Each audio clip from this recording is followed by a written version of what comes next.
Hello and welcome to Newsfeed, your daily dose of what people are talking about online, from news stories to what's trending. Angkor Wat is a sprawling temple complex in Cambodia. A major tourist draw, it powers the local economy with more than 2 million visitors each year. The site is more than a world-famous tourist attraction, though. More than 10,000 families call the area around the massive temple home. Many have been living there for generations and rely on tourism for work.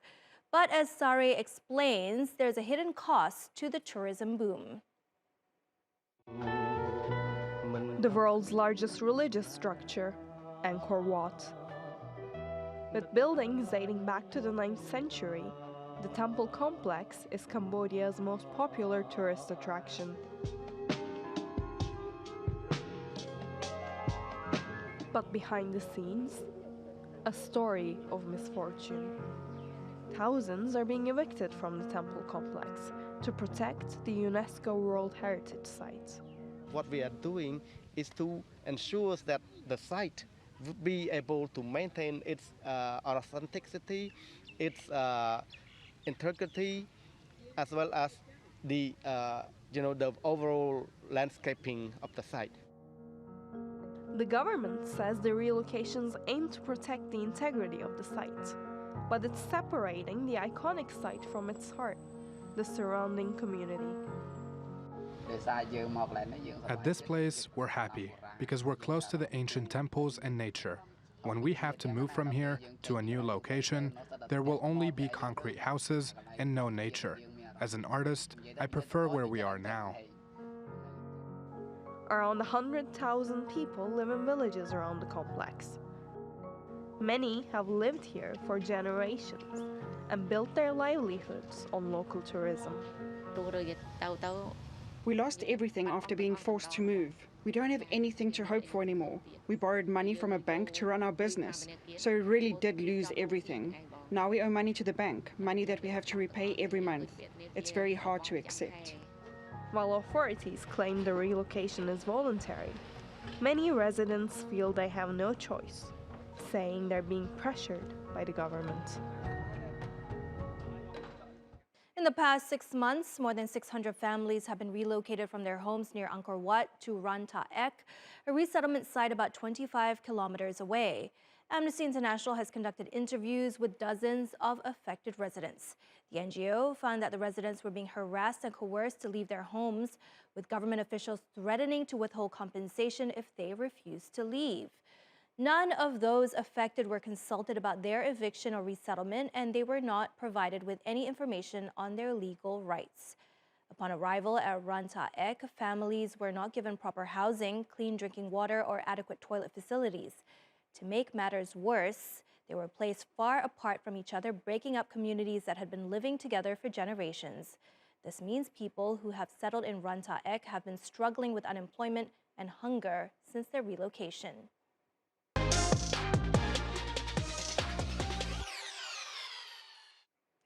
Picture this, singer Rihanna on stage belting out her best hits, backed up by an army of dancers and a mesmerizing light show. It was a Super Bowl halftime show for the ages, but one of the most memorable moments was certainly this one.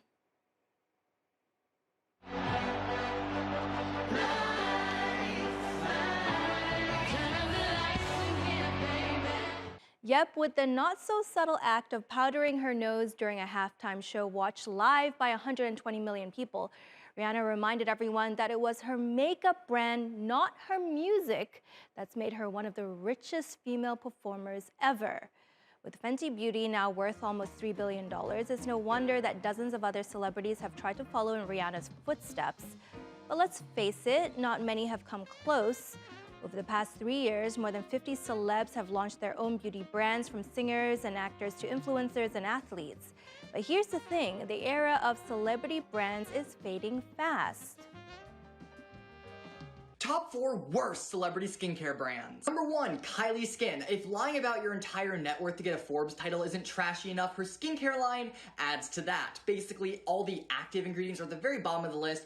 Don't do anything and you're paying for gorgeous packaging and trash products, so don't buy this. Number 2, Gwyneth Paltrow's Goop skincare line. Look, I love Gwyneth Paltrow, but her skincare is not going anywhere near my face. It's filled with fragrances and really harmful stuff for your skin. Number 3, Florence by Mills. Look, I love Millie Bobby Brown. I love Stranger Things, but her skincare line is not it. Mostly it is filled with all sorts of nasty fragrances and essential oil type products that are really aggravating to the skin either immediately or over a long period of time. Number 4, Huda Beauty. Considering her skincare, face wash line or whatever has the same chemical makeup as a Molotov cocktail, really don't want to rub it all over my face. So as that TikTok showed, consumers are becoming more discerning, looking for quality and authenticity over just a famous face endorsing a product.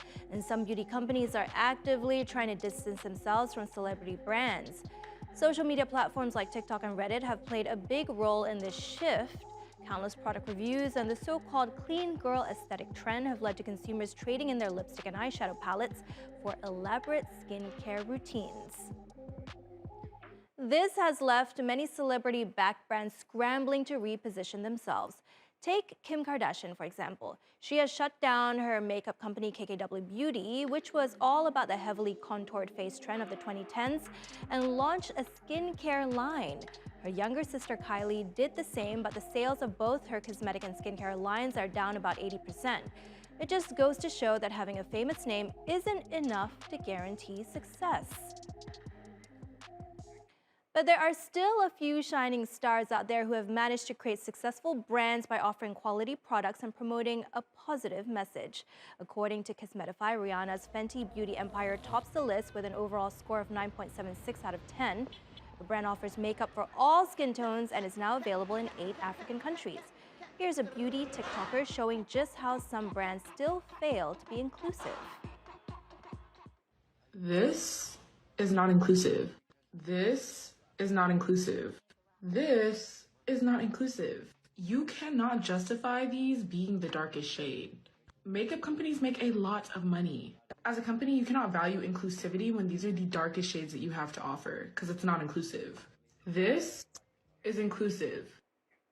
And with a mission statement to break down unrealistic standards of perfection, Selena Gomez's Rare Beauty is another brand that's setting itself apart. Rare Beauty's marketing is successful because you can see the heart behind their brand. They do that really well by aligning themselves with cause-related strategies. Selena Gomez actually suffers from lupus, which is a chronic autoimmune disease that affects her joints. So all of their packaging is arthritis-friendly. The biggest part of their brand is mental health awareness. They started something called a Rare Impact Fund. So for every product that you buy, you're helping them reach their goal of $100 million in 10 years towards mental health services. I know a lot of brands claim this, but Rare Beauty is really big on their sustainability. Their products are cruelty-free and vegan, and their shipping materials are all 100% recyclable. But the coolest part that everybody should do, especially Amazon, is that their packaging foam is compostable and it dissolves in water. They understand that we not only care about the product, but especially about the people behind the brand. On the other end of the spectrum, we have Brad Pitt's skincare brand Le Domaine and Ariana Grande's REM. Both are at the bottom of the list, proving that a famous name isn't everything. In the end, it's all about quality, authenticity, and a positive message. So, celebs and influencers take note. The days of relying solely on your status are numbered.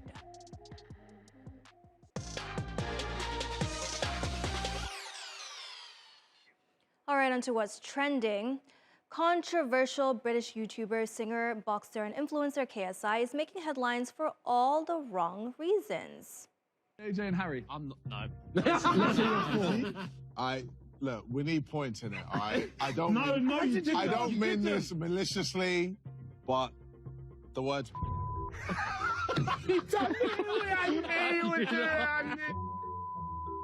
Sorry, I'm sorry. We need points. I definitely didn't write. Well, that was pretty appalling. KSI was with his mates from The Sideman, a group of celebs who get together once a week for their YouTube show to do goofy things. On Sunday, they played a word challenge. That's when the only word KSI could come up with was one used to describe people of Pakistani descent. He went on to casually defend his choice as others on the show laughed. The show has been taken off their channel, and KSI's apologized and says he's taking a break from social media. But with a whopping 24.1 million subscribers on YouTube, let's see how long that lasts. I'm seeing certain people in the comments saying, "Oh, I'm Asian, I'm Pakistani, and I don't see it as an offense. I don't see it as something bad." With all due respect, that's because you haven't had to live through that being sprayed at you, not even spoken and shouted at you, just sprayed at you in the way that it happened to our parents and our grandparents.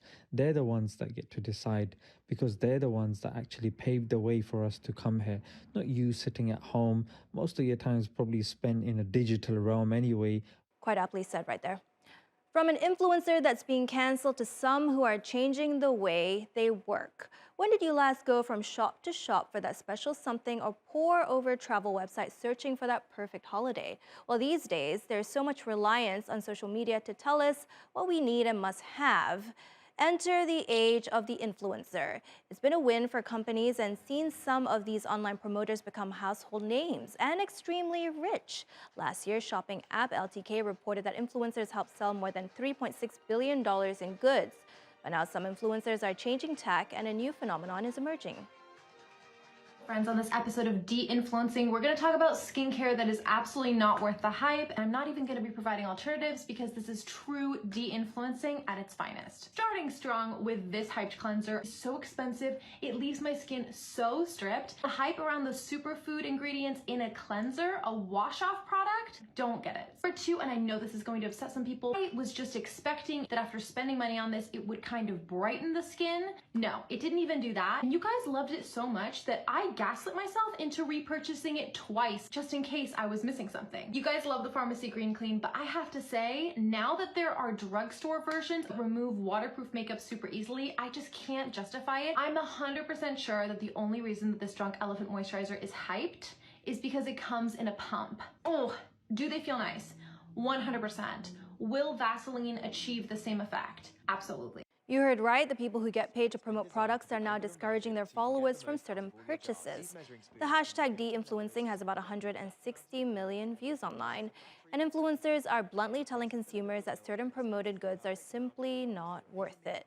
It may be a means to stop people from overspending, but after years of promoting lifestyles and earning cozy incomes by promoting brands, not everyone thinks the new craze is legit. And with influencing netting in big bucks, is de-influencing financially viable in this paid-to-promote industry?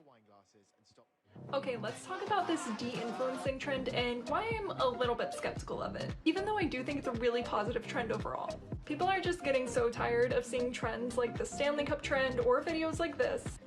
This literally just changed my life. So as a result, people are starting to make de-influencing videos which tell people what they shouldn't buy or what's not worth their money. But I'm starting to notice something about some of these de-influencing videos. Let's de-influence some skincare today and tell you what you should buy instead. Doesn't this just kind of seem like influencing in disguise? Or rebranding an honest review?